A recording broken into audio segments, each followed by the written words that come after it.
Hello, അപ്പം ഇന്ന് എടുക്കാൻ പോകുന്ന ടോപ്പിക് IAS 14 ഇൻവെസ്റ്റ്മെന്റ് പ്രോപ്പർട്ടി ആണ്. അപ്പം ഇൻവെസ്റ്റ്മെന്റ് പ്രോപ്പർട്ടി എന്ന് പറയുമ്പോൾ is a land or building held to earn rentals or for capital appreciation or for both. നമ്മൾ ഒരു ലാൻഡ് ഓർ ബിൽഡിംഗ് വാങ്ങിക്കുകയാണ്. അതോ ഒന്നില്ലെങ്കിൽ നമ്മൾ റെന്റിന് കൊടുക്കാനുള്ള ഉദ്ദേശത്തിൽ വാങ്ങാം, അല്ല എന്നുണ്ടെങ്കിൽ ക്യാപിറ്റൽ അപ്രീസിയേഷൻ വില കൂടുമ്പോൾ വിൽക്കുക എന്നുള്ള ഇന്റൻഷനിൽ നമ്മൾ വാങ്ങാം, അല്ലെങ്കിൽ ഇത് രണ്ടും കൂടി പ്ലാൻ ചെയ്തിട്ട് നമ്മൾ വാങ്ങാം. അപ്പോൾ ഇതാണ് ഇൻവെസ്റ്റ്മെന്റ് പ്രോപ്പർട്ടി എന്ന് പറഞ്ഞാൽ. അല്ലാതെ ഇതിപ്പം നമ്മൾ ഓർഡിനറി സെയിൽ ഓഫ് ബിസിനസ് ആണെങ്കിൽ ഇത് ഇൻവെസ്റ്റ്മെന്റ് പ്രോപ്പർട്ടി ആവില്ല. അങ്ങനെ പറയുമ്പോൾ ഫോർ എക്സാമ്പിൾ ഇപ്പൊ നമ്മൾ റിയൽ എസ്റ്റേറ്റ് കമ്പനി ആണെങ്കിൽ നമുക്ക് ബിൽഡിംഗ് വാങ്ങി വിൽക്കല് നമ്മളൊരു ഓർഡിനറി നമ്മളെ ബിസിനസ് ആക്ടിവിറ്റി ആണ് അത്. അങ്ങനത്തെ കേസിൽ അത് IAS 2 ഇൻവെന്ററിന്റെ അണ്ടറിലാണ് വരിക. പക്ഷെ ഒരു എൻറ്റിറ്റി അതേപോലെ ഓഫീസ് യൂസിന് വേണ്ടിയിട്ടാണ് നമ്മളിപ്പോൾ ഒരു ബിൽഡിംഗ് വാങ്ങുന്നത്, ഒന്നില്ലെങ്കിൽ ഫാക്ടറി അല്ലെങ്കിൽ manufacturing, supply of goods or service, ഇതിനൊക്കെ ആണെങ്കിൽ IAS 16 property plant and equipment അണ്ടറിലാവും വരിക. ഇത് രണ്ടും അല്ലാത്ത നമ്മളൊരു ലാൻഡ് ഓർ ബിൽഡിംഗ് വാങ്ങാണ്, ഒന്നില്ലെങ്കിൽ വില കൂടിയാൽ വിൽക്കാൻ വേണ്ടിയിട്ട് അല്ലെങ്കിൽ റെന്റിന് വേണ്ടിയിട്ട്. ഈ കേസിലാണ് IAS 14 ഇൻവെസ്റ്റ്മെന്റ് പ്രോപ്പർട്ടിന്റെ അണ്ടറിൽ വരിക. ഇപ്പൊ എക്സാമ്പിൾസ് പറയാനാണെങ്കിൽ land held for capital appreciation, നമ്മൾ ലാൻഡ് വാങ്ങാണ് വില കൂടുമ്പോൾ വിൽക്കാൻ വേണ്ടിയിട്ട്. അതേപോലെ തന്നെ നമ്മൾ ലാൻഡ് വാങ്ങുന്നത് നമ്മൾ തീരുമാനിച്ചിട്ടില്ല, എന്താ വില കൂടുമ്പോൾ വിൽക്കണോ അതോ നമ്മൾ ഫ്യൂച്ചർ യൂസ് എന്താ ചെയ്യേണ്ടതെന്ന് തീരുമാനിച്ചിട്ടില്ല. അതേപോലെ തന്നെ നമ്മൾ ബിൽഡിംഗ് ലീസിന് കൊടുക്കുകയാണ്. ഓപ്പറേറ്റിംഗ് ലീസ് എന്ന് പറയുമ്പോൾ ഷോർട്ട് ടേമിലേക്കായിരിക്കും. ആ ഒരു ബിൽഡിങ്ങിന്റെ യൂസ്ഫുൾ ലൈഫിനേക്കാളും ഷോർട്ട് ടേമിലേക്ക് നമ്മൾ അത് റെന്റിന് കൊടുക്കാം. അങ്ങനത്തെ കേസിൽ നമ്മൾ ഓണർഷിപ്പ് എന്ത് ചെയ്യില്ല, കൊടുക്കൂല. അതും ഇൻവെസ്റ്റ്മെന്റ് പ്രോപ്പർട്ടിന്റെ അണ്ടറിലാണ് വരല്. അതേപോലെ vacate building held to be leased out under an operating lease. അങ്ങനത്തെ കേസ് നമ്മൾ പറയുകയാണെങ്കിൽ ഇപ്പൊ നമ്മളൊരു ബിൽഡിംഗ് നമ്മൾ യൂസ് ചെയ്യാതെ എടുക്കുന്നുണ്ട്, അങ്ങനത്തെ അത് നമ്മൾ ഓപ്പറേറ്റിംഗ് ലീസിൽ കൊടുക്കുകയാണെങ്കിൽ, ലീസിന് വേണ്ടി കൊടുക്കുകയാണെങ്കിൽ അതും IAS 14 ഇൻവെസ്റ്റ്മെന്റ് പ്രോപ്പർട്ടിന്റെ അണ്ടറിലാണ് വരിക.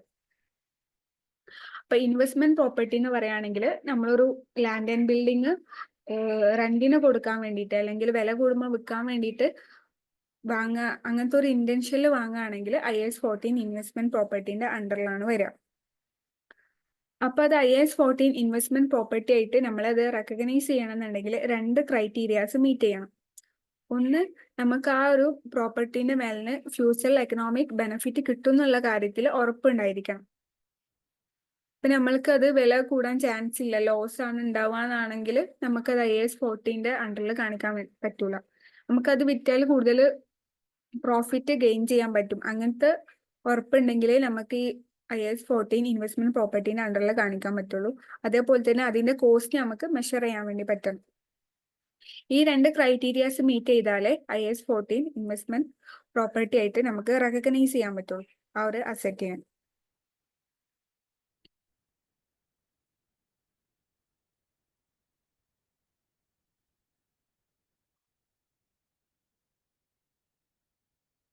കൂടുതൽ എക്സ്പ്ലെയിൻ ചെയ്ത് കാണിച്ചു തരാം. അപ്പൊ IAS 14 ഇൻവെസ്റ്റ്മെന്റ് പ്രോപ്പർട്ടി എന്ന് പറയുമ്പോൾ അതിന്റെ ഡെഫിനിഷൻ വരുന്നത്, investment property is land or building held to earn rentals or for capital appreciation or both. ഇനി ഇത് റെക്കഗ്നൈസ് ചെയ്യണമെന്നുണ്ടെങ്കിൽ ക്രൈറ്റീരിയ എന്ന് പറയുമ്പോൾ, ഒന്ന്, നമുക്ക് ഫ്യൂച്ചറിൽ എക്കണോമിക് ബെനിഫിറ്റ് കിട്ടും എന്നുള്ള കാര്യത്തിൽ ഉറപ്പുണ്ടായിരിക്കണം. Probable that future economic benefit will flow to the entity, and second, cost can be measured reliably.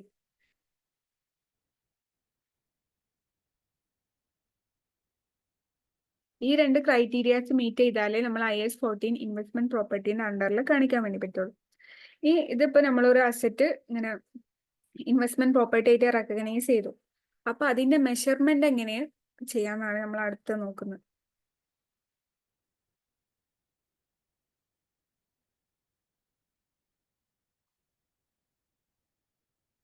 അപ്പൊ അതിന്റെ മെഷർമെന്റ് വരുന്നത് ഇനീഷ്യലി നമ്മൾ അതിനെ മെഷർ ചെയ്യല് കോസ്റ്റിലാണ്. അത് നമുക്കിപ്പോ ലാൻഡ് ആണെങ്കിൽ അത് വാങ്ങാൻ നമുക്ക് വന്ന കോസ്റ്റ്, അതേപോലെ ബിൽഡിംഗ് ആണെങ്കിൽ അത് നമുക്ക് പർച്ചേസ് ചെയ്യാൻ വന്നിട്ടുള്ള കോസ്റ്റ്, ആ കോസ്റ്റിൽ തന്നെയാണ് അതിന്റെ ഇനീഷ്യൽ മെഷർമെന്റ് വരുന്നത്. പക്ഷെ അതിന്റെ ഇയർ എൻഡ് മെഷർമെന്റിൽ നമുക്ക് രണ്ട് മെത്തേഡ് ഉണ്ട്. അതിൽ നമുക്ക് ചൂസ് ചെയ്യാം ഏത് മെത്തേഡാണ് എടുക്കേണ്ടത് എന്നുള്ളത്. അപ്പൊ അതിൽ ഫസ്റ്റത്തെ മെത്തേഡാണ് cost model. Second one fair value model. Cost model എന്ന് പറയുമ്പോൾ നമ്മളിപ്പോ ഇനീഷ്യൽ മെഷർമെന്റ് കോസ്റ്റിലാണ് പറഞ്ഞു. ആ കോസ്റ്റിൽ നിന്ന് അതിന്റെ ഡിപ്രീസിയേഷൻ മൈനസ് ചെയ്യുക, ഇതുവരെയുള്ള ഡിപ്രീസിയേഷൻ മൈനസ് ചെയ്യുക. അതേപോലെ ഇമ്പയർമെന്റ് എന്ന് പറയുമ്പോൾ അസെറ്റിന്റെ ബുക്കിലുള്ള വാല്യൂം അതേപോലെ അതിന്റെ റിക്കവറബിൾ എമൗണ്ടും തമ്മിൽ ആ അസെറ്റ് വിറ്റാൽ കിട്ടുന്ന എമൗണ്ടിനാണ് നമ്മൾ റിക്കവറബിൾ എമൗണ്ട് എന്ന് പറയാം. അപ്പൊ അതിന്റെ ബുക്കിലുള്ള വാല്യൂവിനേക്കാളും കുറവാണ് റിക്കവറബിൾ ഉണ്ടെങ്കിൽ അവിടെ ഇമ്പയർമെന്റ് ലോസ് വരും. അപ്പൊ അങ്ങനത്തെ ഒരു കേസിൽ നമ്മൾ ഇമ്പയർമെന്റ് ലോസ് എന്ത് ചെയ്യേണ്ടി വരും, കോസ്റ്റ് മൈനസ് ചെയ്യേണ്ടി വരും. അപ്പൊ IS 36 ഇമ്പയർമെന്റ് എന്നിട്ടുള്ള ഒരു സ്റ്റാൻഡേർഡ് തന്നെ പഠിക്കാണ്ട് അതിൽ അത് ഡീറ്റെയിൽ ആയിട്ട് ഇമ്പയർമെന്റ് എങ്ങനെ കാൽക്കുലേറ്റ് ചെയ്യാം എല്ലാം പഠിക്കും. പിന്നെ ഇതിൽ നമ്മൾ റീവാലുവേഷൻ ചെയ്യൂല കോസ്റ്റ് മോഡൽ. ഇനി അടുത്ത മോഡലാണ് fair value model. Fair value model എന്ന് പറഞ്ഞാൽ നമ്മളിപ്പോ ഇനീഷ്യൽ മെഷർമെന്റ് കോസ്റ്റിൽ ചെയ്യും. എന്നിട്ട് ഓരോ ഇയർ എൻഡിലും ഈച്ച് ഇയർ എൻഡിൽ ആ കോസ്റ്റിനെ നമ്മൾ ഫെയർ വാല്യൂലേക്ക് കൺവേർട്ട് ചെയ്യും. ഫെയർ വാല്യൂ എന്ന് പറഞ്ഞാൽ ആ ഒരു ഇപ്പം നമ്മൾ ലാൻഡാണ് പർച്ചേസ് ചെയ്തതെന്ന് വിചാരിക്കുക. അപ്പം ആ ലാൻഡിന് ഇയർ എൻഡിലാവുമ്പോൾ വാല്യൂ 10,000 വാങ്ങിയ ലാൻഡാണ്. അപ്പൊ അത് ഇയർ എൻഡ് ആയപ്പോൾ 20,000 ആയി. അപ്പൊ അതിന്റെ വാല്യൂ ഇയർ എൻഡിലുള്ള വാല്യൂ ആണ് നമ്മൾ എടുക്കൽ, അതിനാണ് ഫെയർ വാല്യൂ എന്ന് പറയാം. അപ്പം ആ വാല്യൂ എടുക്കുമ്പോൾ അവിടെ ഒരു ഗെയിൻ വന്നു 10,000, അവിടെ ഒരു fair value gain or loss വരും. ആ ഗെയിൻ ഓർ ലോസ് നമ്മൾ സ്റ്റേറ്റ്മെന്റ് ഓഫ് പ്രോഫിറ്റ് ആൻഡ് ലോസിലാണ് കാണിക്കല്, P&L. കാരണം അതങ്ങനെ കാണിക്കാനുള്ള കാരണം P&L കൂടുതൽ റെലവെന്റ് ആൻഡ് ഫെയ്ത്ത്ഫുൾ റെപ്രസെന്റേഷൻ കാണിക്കാൻ വേണ്ടിയിട്ടാണ്. പിന്നെ ഫെയർ വാല്യൂ മോഡലിൽ നമ്മൾ ഡിപ്രീസിയേഷൻ കാൽക്കുലേറ്റ് ചെയ്യൂല. പിന്നെ ഫെയർ വാല്യൂ എന്ന് പറഞ്ഞാല് കറന്റ് പ്രൈസ് ആണ്, ആക്റ്റീവ് മാർക്കറ്റിലെ അസെറ്റിനുള്ള കറന്റ് പ്രൈസ് ആണ് ഫെയർ വാല്യൂ എന്ന് പറഞ്ഞാല്. പിന്നെ IFRS 13 ഫെയർ വാല്യൂ എന്നുള്ള സ്റ്റാൻഡേർഡിൽ അതെങ്ങനെ കാൽക്കുലേറ്റ് ചെയ്യുക, ഇങ്ങനെയൊക്കെ ഫെയർ വാല്യൂ ഏതൊക്കെ ലെവലിൽ കാൽക്കുലേറ്റ് ചെയ്യാൻ പറ്റും എന്നുള്ളതൊക്കെ ഡീറ്റെയിൽ ആയിട്ട് നോക്കും.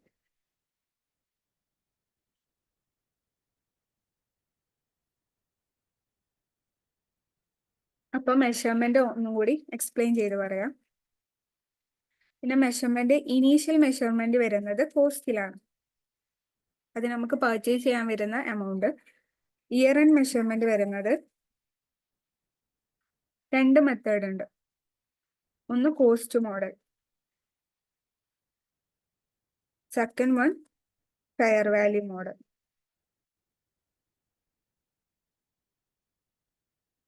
കോസ്റ്റ് മോഡല് നമ്മളത് പർച്ചേസ് ചെയ്യാൻ വന്നിട്ടുള്ള കോസ്റ്റ്,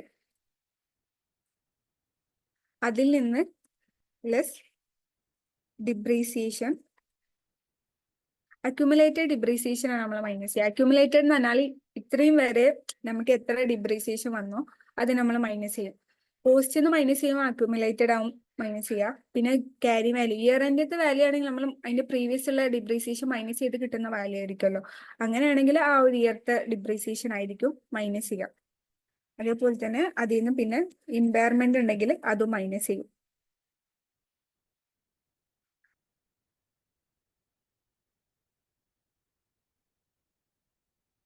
ഡിപ്രീസിയേഷൻ ആണെങ്കിൽ SOP-ൽ നമ്മളത് എക്സ്പെൻസ് ആയിട്ടാണ് കാണിക്കല്. ഇമ്പയർമെന്റും SOP-ൽ എക്സ്പെൻസ് ആയിട്ടാണ് കാണിക്കുക. ഇയർ ആൻഡ് മെഷർമെന്റ് അതിന്റെ ക്യാരിങ് വാല്യൂ എന്ന് പറയും, അത് നമ്മൾ SOB-ൽ കാണിക്കും, സ്റ്റേറ്റ്മെന്റ് ഓഫ് ഫൈനാൻഷ്യൽ പൊസിഷൻ. ഈ രണ്ടാമത്തെ മോഡലാണ് ഫെയർ വാല്യൂ മോഡൽ.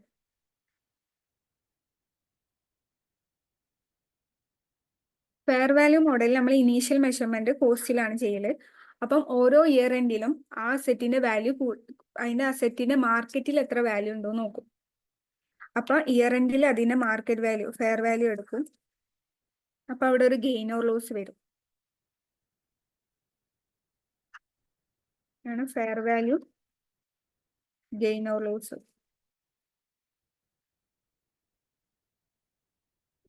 ഈ fair value gain or loss നമ്മൾ SOP-ലാണ് കാണിക്കല്.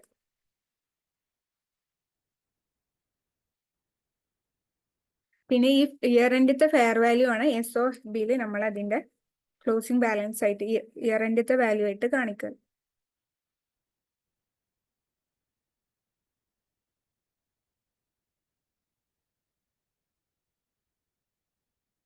അപ്പൊ ഇത് കൂടുതൽ ക്ലിയർ ആവാൻ വേണ്ടിയിട്ട് നമുക്കൊരു എക്സാമ്പിൾ നോക്കാം.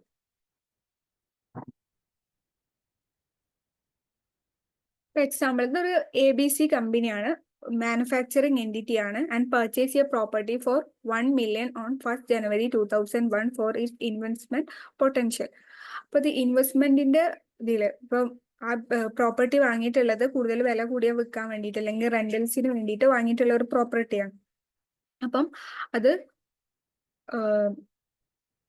അതിൽ 1st January 2001 ആ പ്രോപ്പർട്ടിന്റെ വാല്യൂ വരുന്നത് 1 million ആണ് അതിന്റെ കോസ്റ്റ് വരുന്നത്.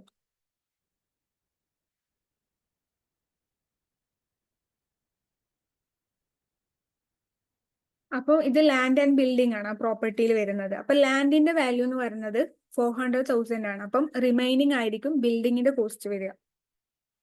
അപ്പൊ ലാൻഡിന്റെ കോസ്റ്റ് വരുന്നത് 400,000, ബിൽഡിങ്ങിന്റെ വരുന്നത് 600 ആണ്.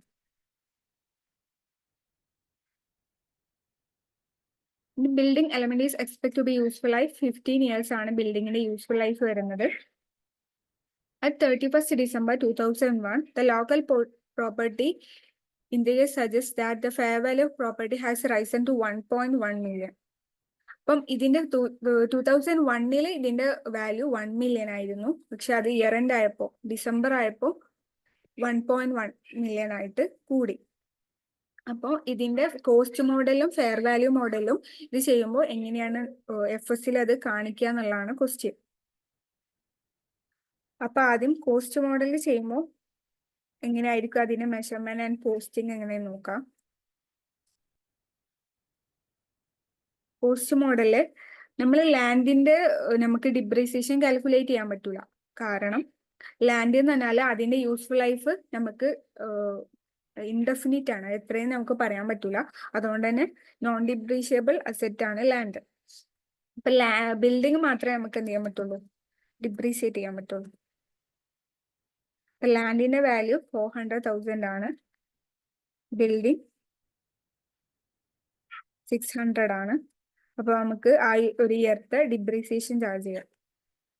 ഡിപ്രീസിയേഷൻ എന്ന് പറയുമ്പോൾ 1 yearൽ ആണ് ഡിപ്രീസിയേഷൻ കാൽക്കുലേറ്റ് ചെയ്യല്. Useful life divide by cost divide by number of useful life ആണ്. റെസിജ്വൽ വാല്യൂ ഉണ്ടെങ്കിൽ അത് നമ്മൾ കോസ്റ്റ് ഒന്ന് മൈനസ് ചെയ്യും. അപ്പൊ ഇവിടെ യൂസ്ഫുൾ ലൈഫ് ഉള്ളത് 15 years ആണ്.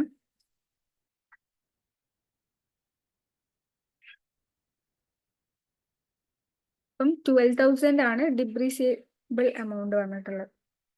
അപ്പൊ ഇയർ എൻഡില് ഈ ഒരു അസറ്റിന്റെ ക്ലോസിംഗ് വാല്യൂ എന്ന് പറയുന്നത് ലാൻഡിന്റെ വാല്യൂ പ്ലസ് ലാൻഡിന്റെ വാല്യൂല് ചേഞ്ച് ഉണ്ടാവില്ല, കാരണം അത് ഡിപ്രീഷിയേറ്റ് ചെയ്യൂല. ബിൽഡിങ് മൈനസ്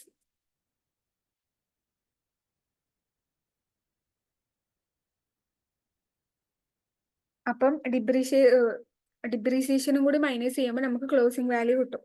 ഇതാണ് നമ്മൾ സ്റ്റേറ്റ്മെന്റ് ഓഫ് ഫൈനാൻഷ്യൽ പൊസിഷനിൽ നമ്മൾ ഈ ഒരു അസറ്റിന്റെ പ്രോപ്പർട്ടിന്റെ വാല്യൂ ആയിട്ട് നമ്മൾ കാണിക്കല്. ഈ ഡിപ്രീസിയേഷൻ നമ്മൾ SOPൽ എക്സ്പെൻസ് ആയിട്ട് കാണിക്കും. ഇയർ എൻഡത്തെ ഫിഗർ ആയിട്ട് SOFBയിൽ ക്യാരിങ് വാല്യൂ ആയിട്ട് ഈ എമൗണ്ട് കാണിക്കും. 98,000, 8,000 ആൻഡ് ഡിപ്രീഷിയബിൾ എമൗണ്ട് ആയിട്ട് 12,000 കാണിക്കും. ഈ രണ്ടാമത്തതാണ് ഫെയർ വാല്യൂ മെത്തേഡ്. ഫെയർ വാല്യൂല് നമ്മൾ കോസ്റ്റിനെ ഓരോ ഇയറിലും അതിന്റെ ഫെയർ വാല്യൂ ആയിട്ടാണ് എന്ത് ചെയ്യുക, ഫെയർ വാല്യൂ ആയിട്ട് ആക്കലാണ്.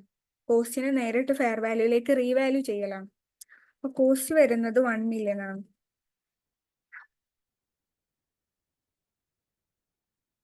അതിന്റെ ഫെയർ വാല്യൂ വരുന്നത് ഇയർ എൻഡത്തെ ഫെയർ വാല്യൂ 1.1 million ആണ്. അപ്പൊ അവിടെ ഒരു ഫെയർ വാല്യൂ ഗെയിൻ വന്നു.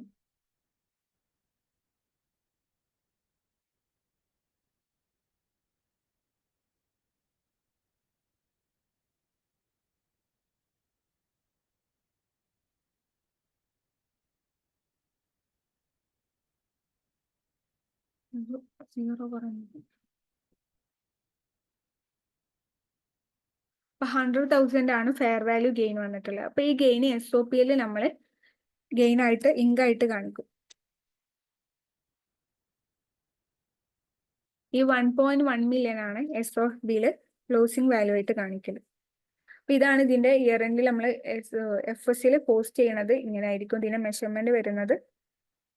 ഇതേപോലെ ആവും.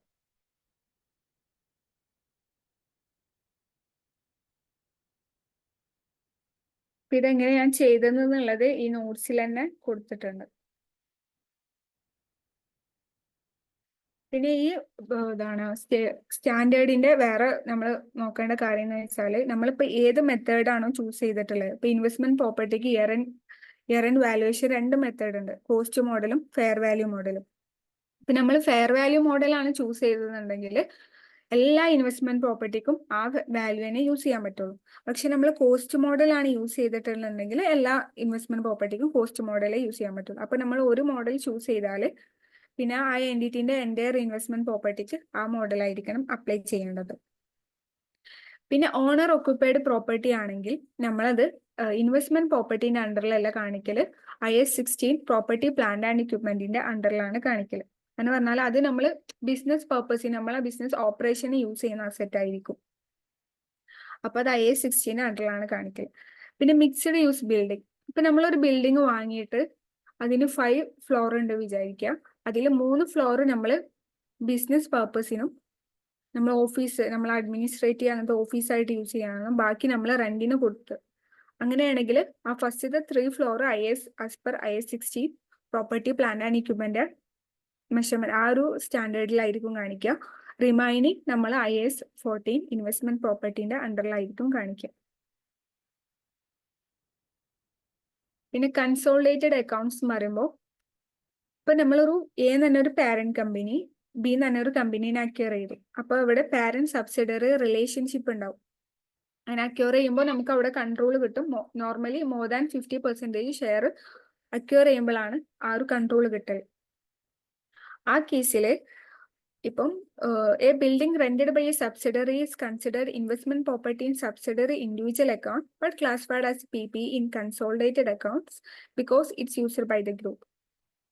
അങ്ങനെ പറയുമ്പോൾ ഇപ്പൊ A, B എന്ന് പറഞ്ഞ കമ്പനി ഉണ്ട്. A എന്ന് പറഞ്ഞ parent company and B subsidiary കമ്പനിയാണ്. അപ്പൊ B അതിന്റെ ഒരു ബിൽഡിങ് A എന്നുള്ള പാരന്റ് കമ്പനിക്ക് റെന്റിന് കൊടുത്തു. അപ്പം ഇൻ റിട്ടേൺ അവർക്ക് എന്ത് ചെയ്യും, B തന്നെ സബ്സിഡറി കമ്പനിക്ക് റെന്റൽസ് കിട്ടും. അപ്പൊ അവിടെ ഇൻഡിവിജ്വൽ ആയിട്ടുള്ള FS അവര് IAS 14 ഇൻവെസ്റ്റ്മെന്റ് പ്രോപ്പർട്ടിന്റെ ഇതിൽ അങ്ങനെയാണ് കൺസിഡർ ചെയ്തിട്ട് മെഷർ ചെയ്യല്. പക്ഷെ നമ്മൾ ആസ് എ ഗ്രൂപ്പ് ഒരു സിംഗിൾ കമ്പനി ആയിട്ട് നമ്മളെ കൺസോളിഡേറ്റ് ചെയ്യുമ്പോൾ നമ്മളൊരു സിംഗിൾ കമ്പനി ആയിട്ടാണ് ട്രീറ്റ് ചെയ്യല്. അങ്ങനത്തെ കേസിൽ അത് IAS 16 PPന്റെ അണ്ടറിലായിരിക്കും കാണിക്കുക. കാരണം ഗ്രൂപ്പായിട്ട് നമ്മൾ ഒരു സിംഗിൾ കമ്പനി ആയിട്ട് A and B ഒരു സിംഗിൾ കമ്പനി ആയിട്ട് കൺസിഡർ ചെയ്യുമ്പോൾ നമ്മൾ അവിടെ അതിന്റെ ഉള്ളിൽ നമ്മൾ റെന്റിന് കൊടുത്തത് എന്ത് ചെയ്യില്ല, കൂട്ടില്ല. അത് അവർ ഓഫീസ് യൂസിന് യൂസ് ചെയ്തത് പോലെയാണ് ട്രീറ്റ് ചെയ്യുക. ഇനി അടുത്തത് ഈ IAS 14 നമ്മൾ ഇൻവെസ്റ്റ്മെന്റ് പ്രോപ്പർട്ടിയിൽ നമ്മൾ നോക്കേണ്ട കാര്യം, നമ്മളിപ്പോ ഒന്നില്ലെങ്കിൽ വില കൂടുമ്പോൾ വിൽക്കാൻ വേണ്ടിയിട്ട്, അല്ലാന്നുണ്ടെങ്കിൽ റെന്റൽസിന് വേണ്ടിയിട്ട് നമ്മളൊരു പ്രോപ്പർട്ടി വാങ്ങുമ്പോഴാണ് അത് IAS 14 ഇൻവെസ്റ്റ്മെന്റ് പ്രോപ്പർട്ടിന്റെ അണ്ടറിൽ വരുന്നത്. പക്ഷെ നമ്മൾ യൂസേജിൽ ചേഞ്ച് വരികയാണ്. കുറച്ച് കഴിയുമ്പോൾ നമ്മൾ അത് വേറെ എന്തിനെങ്കിലും യൂസ് ചെയ്യുമ്പോൾ അതിൽ സ്റ്റാൻഡേർഡിൽ എന്ത് ചെയ്യും, ചേഞ്ചസ് വരും. അപ്പം അതാണ് അടുത്ത് നോക്കുന്നത്.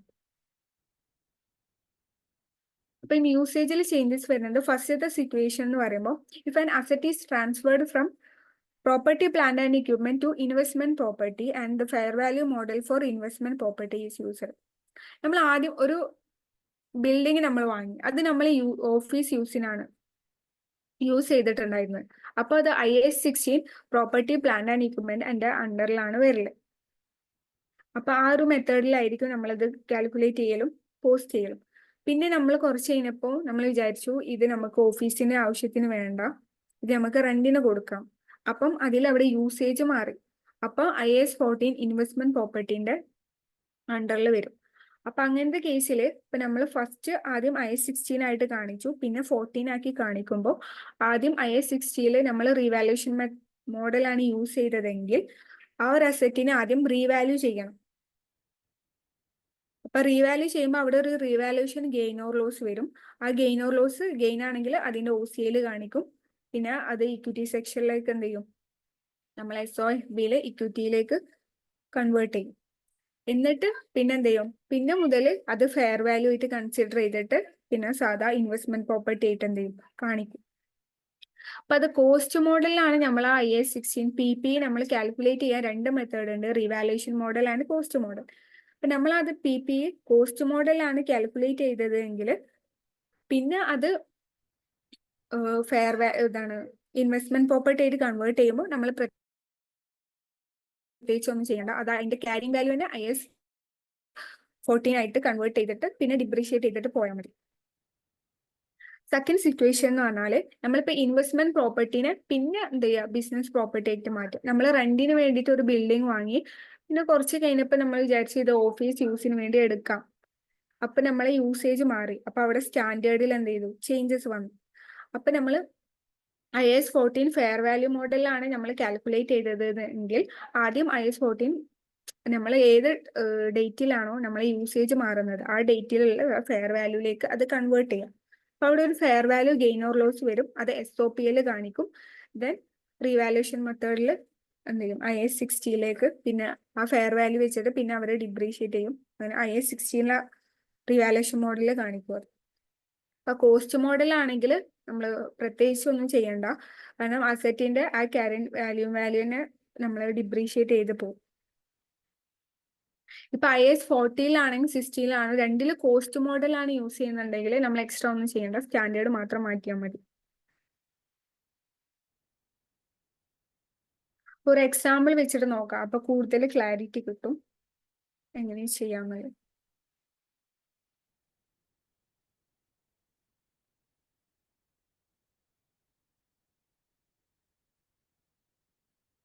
ഇപ്പൊ ഇവിടെ Kyle company purchased an investment property some years ago and carried under the fair value model. അപ്പൊ ഇവരൊരു ഇൻവെസ്റ്റ്മെന്റ് പ്രോപ്പർട്ടി പർച്ചേസ് ചെയ്തിട്ടുണ്ട്. ഫെയർ വാല്യൂ മോഡലാണ് അവർ ഇയർ ആൻഡ് മെഷർമെന്റ് ചെയ്യുന്നത്. അറ്റ് 1st January 2001 ദ പ്രോപ്പർട്ടിന്റെ അതിന്റെ ഫെയർ വാല്യൂ എന്ന് പറയുന്നത് 12 million ആണ്. പക്ഷെ ജൂലൈ ആയപ്പോൾ അവരെന്ത് ചെയ്തു, അത് ആ പ്രോപ്പർട്ടി ബിസിനസ് യൂസിന് വേണ്ടിയിട്ട് യൂസ് ചെയ്യാമെന്ന് വിചാരിച്ചു. അപ്പം ആ ഡേറ്റില് ആ എന്താണ് യൂസേജ് ചേഞ്ച് വന്ന ഡേറ്റില് അതിന്റെ ഫെയർ വാല്യൂ എന്ന് പറയുന്നത് 40 million ആണ്. പിന്നെ അതിന്റെ റിമൈനിങ് യൂസ്ഫുൾ ലൈഫ് വരുന്നത് 14 years. അപ്പൊ ഇത് P&L എങ്ങനെ റെക്കോർഡ് ചെയ്യുന്നതാണ് ഈ ക്വസ്റ്റ്യൻ ചോദിക്കുന്നത്. അപ്പൊ നമ്മൾ ഇതിൽ ചെയ്യുന്നത് ആദ്യം നമ്മൾ ഇൻവെസ്റ്റ്മെന്റ് പ്രോപ്പർട്ടി ആയിരുന്നു IAS 40 ഇൻവെസ്റ്റ്മെന്റ് പ്രോപ്പർട്ടി. പിന്നെ നമ്മൾ അത് എന്ത് ചെയ്തു, അതിന്റെ യൂസേജ് മാറിയിട്ട് എന്ത് ചെയ്തു, IAS 60 ബിസിനസ് യൂസ് ആകുമ്പോൾ IAS 16 PPന്റെ അണ്ടറിലാണ് വരിക, പ്രോപ്പർട്ടി പ്ലാന്റ് ആൻഡ് എക്യുപ്മെന്റ്. അപ്പോൾ നമ്മൾ ഇൻവെസ്റ്റ്മെന്റ് പ്രോപ്പർട്ടിയിൽ ഫെയർ വാല്യൂ മെത്തേഡിലാണ് ഇയർ ആൻഡ് വാല്യൂവേഷൻ ചെയ്തിട്ടുള്ളത്. 1st January 2001 ഇതിന്റെ ഫെയർ വാല്യൂ എന്നുള്ളത് 12 million ആയിരുന്നു.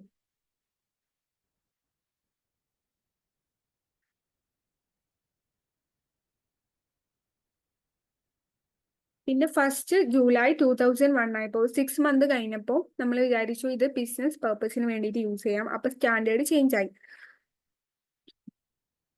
ഡേറ്റ് ഓഫ് ചേഞ്ച് വരുന്നത് 1st July 2001. അപ്പം ഫെയർ വാല്യൂ വരുന്നത് 14 million ആണ്.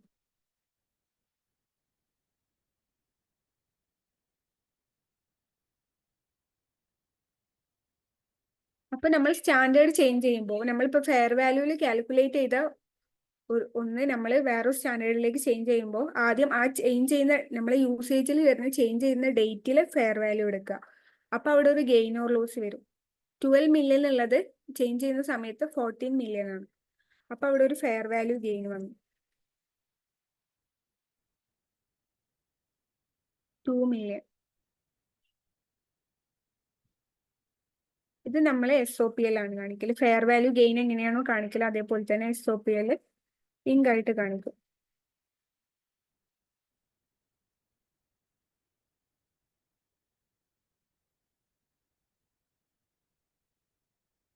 പിന്നെ ഇത് നമ്മൾ സ്റ്റാൻഡേർഡ് ചേഞ്ച് ചെയ്തു. പിന്നെ IAS 16 റീവാലുവേഷൻ മോഡൽ എങ്ങനെയാണോ കാണിക്കുന്നത് അതേപോലെ കാണിക്കും. അപ്പൊ റീവാലുവേഷൻ മോഡലിൽ നമ്മൾ ആ സ്റ്റാർട്ടിംഗ് ആയിട്ട് റേറ്റ് എടുക്കല് ഇതിന്റെ ഡേറ്റ് ഓഫ് ചേഞ്ചിന് അന്നത്തെ ഫെയർ വാല്യൂ ആണ്. അപ്പൊ ആ എമൗണ്ട് വരുന്നത് 14 മില്യൺ.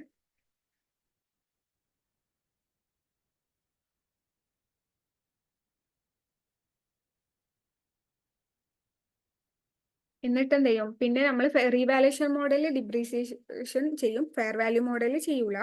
അപ്പൊ ഡിപ്രീസിയേഷൻ പിന്നെ ഇതിന് ഇയർ എൻഡ് വരുന്നത് 31st December 2001. അപ്പൊ നമ്മൾ 1 ഇയറിനുള്ള ഡിപ്രീസിയേഷൻ ചെയ്യേണ്ട, 6 മന്തിനുള്ളത് ചെയ്താൽ മതി. അപ്പം കോസ്റ്റ് ഇതിന്റെ ക്യാരിങ് വാല്യൂ എടുക്കുക, divided by number of years. Useful life ഉള്ളത് 14 ഇയേഴ്സ് ആണ്, പക്ഷെ നമുക്ക് 6 മന്തിന്റെ മതി. അപ്പൊ 6/12 ചെയ്യാം. അപ്പൊ ഇതിന്റെ ഇയർ ആൻഡ് വാല്യൂ കിട്ടി, ഇയർ ആൻഡ് ക്യാരിങ് വാല്യൂ, അസെറ്റിന്റെ ക്യാരിങ് വാല്യൂ. ഈ ക്യാരിങ് വാല്യൂ ആണ് നമ്മൾ SOFB കാണിക്കല് അസെറ്റിന്റെ വാല്യൂ ആയിട്ട്. ഡിപ്രീസിയേഷൻ SOP എക്സ്പെൻസ് ആയിട്ട് കാണിക്കും.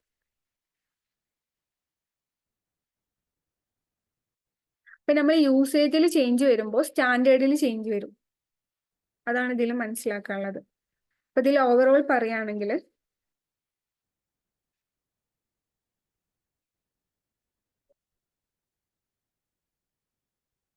ചേഞ്ചിങ് മോഡൽ ഒന്നുകൂടി എക്സ്പ്ലെയിൻ ചെയ്ത് പറഞ്ഞുതരാം.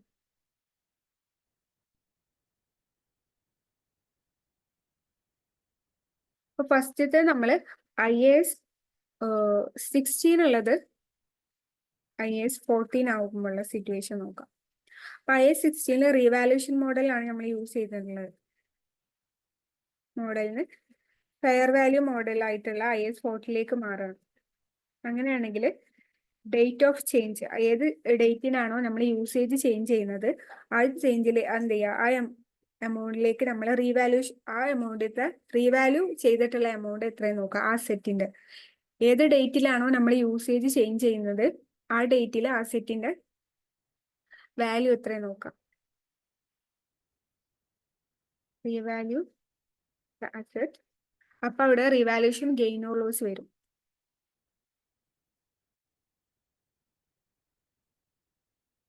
ഗെയിൻ ഓർ ലോസ് നമ്മൾ SOP കാണിക്കണം. SOP അല്ല, OCI കാണിക്കുക. റീവാലുവേഷൻ ഗെയിൻ ഓർ ലോസ് എങ്ങനെയാണോ ട്രീറ്റ് ചെയ്യുന്നത് അതേപോലെ ചെയ്യണം. അപ്പൊ നമ്മൾ ആ ഒരു അസെറ്റിന് ഓൾറെഡി ഗെയിൻ ഉണ്ടെങ്കിൽ OCI നമ്മൾ കാണിക്കും, അല്ലെങ്കിൽ ഫസ്റ്റ് ആയിട്ട് ലോസ് ആണെങ്കിൽ അത് നമ്മൾ SOP ആണ് കാണിക്കല്. അത് IAS 16 റീവാലുവേഷനിൽ എങ്ങനെ ചെയ്യാന്ന് ഡീറ്റെയിൽ നമ്മൾ നോക്കും. അപ്പൊ ഒന്നും കൂടി ക്ലിയർ ആവും. പിന്നെ ഇതാണ് ഈ റീവാല്യൂ ചെയ്തിട്ടുള്ള എമൗണ്ട് ഉണ്ടാവില്ല, ആ എമൗണ്ട് വെച്ചിട്ടാണ് പിന്നെ ഫെയർ വാല്യൂ മോഡൽ ചെയ്യല്.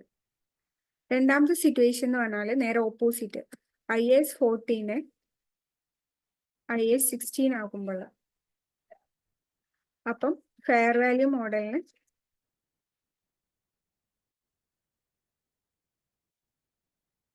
റീവാലുവേഷൻ മോഡലിലേക്ക് ചേഞ്ച് ചെയ്യുമ്പോൾ ഇത് രണ്ട് കോസ്റ്റ് മോഡലിലാണെങ്കിൽ ചേഞ്ച് ഇല്ല, കാരണം രണ്ടില് കോസ്റ്റ് മോഡലിൽ ഡിപ്രീഷിയേറ്റ് ചെയ്യുന്നുണ്ട്, നമ്മൾ അസെറ്റിനെ റീവാല്യൂ ചെയ്യുന്നില്ല. അപ്പൊ കോസ്റ്റ് മോഡലിൽ ചേഞ്ചസ് വരൂല.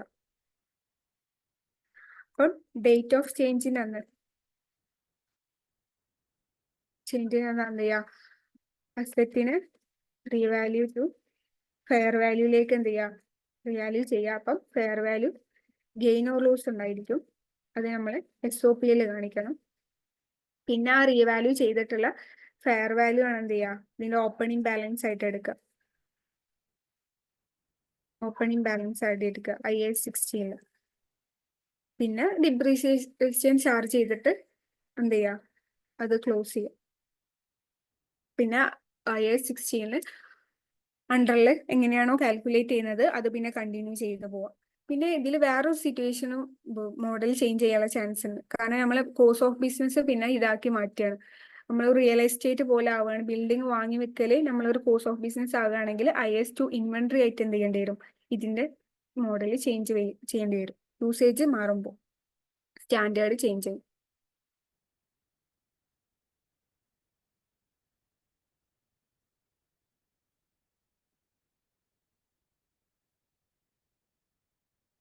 അപ്പൊ ഇതിൽ ഓവറോൾ പറയുകയാണെങ്കിൽ ഇൻവെസ്റ്റ്മെന്റ് പ്രോപ്പർട്ടി എന്ന് പറയുമ്പോൾ ലാൻഡ് ആൻഡ് ബിൽഡിംഗ് നമ്മൾ ഒന്നില്ലെങ്കിൽ വില കൂടിയ വിൽക്കാൻ വേണ്ടിയിട്ട് അല്ലെങ്കിൽ റെന്റിന് വേണ്ടിയിട്ട് വാങ്ങുക. അതാണ് ഇൻവെസ്റ്റ്മെന്റ് പ്രോപ്പർട്ടിന്റെ അണ്ടറിൽ വരല്. നമ്മളത് ബിസിനസ് പർപ്പസിന് യൂസ് ചെയ്യുകയാണെങ്കിൽ IS 60 വരിക, അല്ലെങ്കിൽ നമ്മൾ ഓർഡിനറി കോഴ്സ് ഓഫ് ബിസിനസ് ആണെങ്കിൽ IS 2 അണ്ടറിലാണ് വരിക. പിന്നെ IS 14 ഇൻവെസ്റ്റ്മെന്റ് പ്രോപ്പർട്ടി നമ്മൾ റെക്കഗ്നൈസ് ചെയ്യണമെന്നുണ്ടെങ്കിൽ 2 ക്രൈറ്റീരിയ മീറ്റ് ചെയ്യണം. ഇന്ന് നമുക്ക് ഫ്യൂച്ചറിൽ എക്കണോമിക് ബെനിഫിറ്റ് കിട്ടും എന്നുള്ള കാര്യത്തിൽ ഉറപ്പുണ്ടായിരിക്കണം. അതിന്റെ കോസ്റ്റ് റിലയബിളി മെഷർ ചെയ്യാൻ പറ്റണം. പിന്നെ അതിന്റെ മെഷർമെന്റ് വരുന്നത് ഇനീഷ്യലി നമ്മൾ കോസ്റ്റിലാണ് മെഷർ ചെയ്യുക. ഇയർ ആൻഡ് മെഷർമെന്റ് 2 മെത്തേഡ് ഉണ്ട്, cost model and fair value model. Cost model നമ്മൾ കോസ്റ്റ് നിന്ന് accumulated depreciation and impairment minus ചെയ്യും, നമ്മൾക്ക് ക്യാരിങ് വാല്യൂ കിട്ടും. ഡിപ്രീസിയേഷൻ ഇമ്പയർമെന്റും SOP എക്സ്പെൻസ് ആയിട്ടാണ് കാണിക്കല്. ഇതിന്റെ carrying value SOP closing balance ആയിട്ട് കാണിക്കും. ഫെയർ വാല്യൂ മോഡൽ അസറ്റിനെ ഓരോ ഇയറിലും അതിന്റെ ഫെയർ വാല്യൂലേക്ക് നമ്മൾ റീവാല്യൂ ചെയ്യും. അപ്പൊ അവിടെ ഒരു ഗെയിൻ ഓർ ലോസ് ഉണ്ടാവും. അത് SOP ഇൻകം ആയിട്ട് കാണിക്കും. ഗെയിൻ ആണെങ്കിൽ ലോസ് ആണെങ്കിൽ എക്സ്പെൻസ് ആയിട്ട് കാണിക്കും. ഈ അസറ്റിനെ നമ്മൾ പിന്നെ ഡിപ്രീസിയേഷൻ ചാർജ് ചെയ്യില്ല ഫെയർ വാല്യൂ മോഡൽ. പിന്നെ ഫെയർ വാല്യൂ മോഡൽ യൂസ് ചെയ്യുകയാണെങ്കിൽ കൂടുതൽ റെലവെന്റ് ആൻഡ് ഫെയ്ത്ത്ഫുൾ റെപ്രസെന്റേഷൻ കിട്ടും SOP. പിന്നെ അടുത്തത് വരുന്നത് പിന്നെ നമ്മൾ ഓണർ ഓക്യുപ്പൈഡ് പ്രോപ്പർട്ടി ആണെങ്കിൽ ബിസിനസ് പർപ്പസിന് യൂസ് ചെയ്യുകയാണെങ്കിൽ IS 16 അണ്ടറിലാണ് കാണിക്കല്. നമ്മൾ ഒരു ബിൽഡിങ് രണ്ട് ഇതിന് യൂസ് ഓഫീസ് പർപ്പസിനും അതേപോലെ റെന്റിനും കൊടുക്കുന്നുണ്ടെങ്കിൽ അത് രണ്ടായിട്ട് ക്ലാസിഫൈ ചെയ്തിട്ട് വേണം കാണിക്കാൻ, 16 and 14 ആയിട്ട്. പിന്നെ കൺസോളിഡേറ്റഡ് അക്കൗണ്ട് ആണെങ്കിൽ നമ്മൾ സബ്സിഡറി പാരന്റ് കമ്പനിക്കാണ് ബിൽഡിങ് റെന്റിന് കൊടുക്കുന്നുണ്ടെങ്കിൽ സബ്സിഡറിന്റെ ഇൻഡിവിജ്വൽ അക്കൗണ്ടിൽ അവർക്ക് IS 14 ഇൻവെസ്റ്റ്മെന്റ് പ്രോപ്പർട്ടി ആയിരിക്കും. But as A group consolidate ചെയ്യുമ്പോൾ ഒരു സിംഗിൾ എൻറ്റിറ്റി ആയിട്ടാണ് കൺസിഡർ ചെയ്യല്. അങ്ങനത്തെ കേസിൽ അത് IS 16 PPE ആയിട്ടാണ് കാണിക്കുക. പിന്നെ നമ്മൾ ഒരു ഇയർ ആൻഡ് മെഷർമെന്റ് 2 മെത്തേഡ് ഉള്ളതുകൊണ്ട് നമ്മളിപ്പോൾ ഒരു മെത്തേഡ് ചൂസ് ചെയ്താൽ പിന്നെ എല്ലാ ഇൻവെസ്റ്റ്മെന്റ് പ്രോപ്പർട്ടിക്കും ആ ഒരു മെത്തേഡേ യൂസ് ചെയ്യാൻ വേണ്ടി പറ്റുള്ളൂ. പിന്നെ IS 16 ഉള്ളത് 14 ആയിട്ട് നമ്മൾ യൂസേജിൽ ചേഞ്ചസ് വരുമ്പോൾ സ്റ്റാൻഡേർഡിൽ ഒന്നുണ്ടാവും, അതിൽ ചേഞ്ച് ചെയ്യേണ്ടി വരും. അതിന്റെ മെഷർമെന്റിൽ ചേഞ്ചസ് വരും. കോസ്റ്റ് മോഡൽ ആണെങ്കിൽ വലിയ ചേഞ്ചസ് വരില്ല, കാരണം രണ്ടിലും കോസ്റ്റ് മോഡൽ ഒരേപോലെയാണ് ചെയ്യുന്നത്. പക്ഷെ ഫെയർ വാല്യൂ ആൻഡ് റീവാലുവേഷൻ മോഡലിലാണ് ചേഞ്ചസ് വരുന്നത്. ആദ്യം ഏത് സ്റ്റാൻഡേർഡ് IS 16 ആണെങ്കിൽ അതിന്റെ റീവാലുവേഷൻ മോഡലാണ്, അപ്പൊ അതിനെ റീവാല്യൂ ചെയ്യാം. അപ്പം IS 14 and 6 മാറ്റുന്നുണ്ടെങ്കിൽ IS 14 ഫെയർ വാല്യൂ മോഡലാണ്. അപ്പം ആ സെറ്റിനെ ഫെയർ വാല്യൂലേക്ക് മാറ്റുക. Fair value gain or loss treat ചെയ്യുന്ന പോലെ ആ ഗെയിൻ ഓർ ലോസ് ട്രീറ്റ് ചെയ്യുക, SOP കാണിക്കുക. അതേപോലെ തന്നെ 16 14 ആക്കുമ്പോൾ റീവാലുവേഷൻ ഗെയിൻ ഓർ ലോസ് വരിക, അത് അതേപോലെ ട്രീറ്റ് ചെയ്യുക. അത് OCA കാണിക്കൽ. അതാണ് ഇതിന്റെ ഓവറോൾ IS 14 നമ്മൾ നോക്കുന്നത്. Hello hello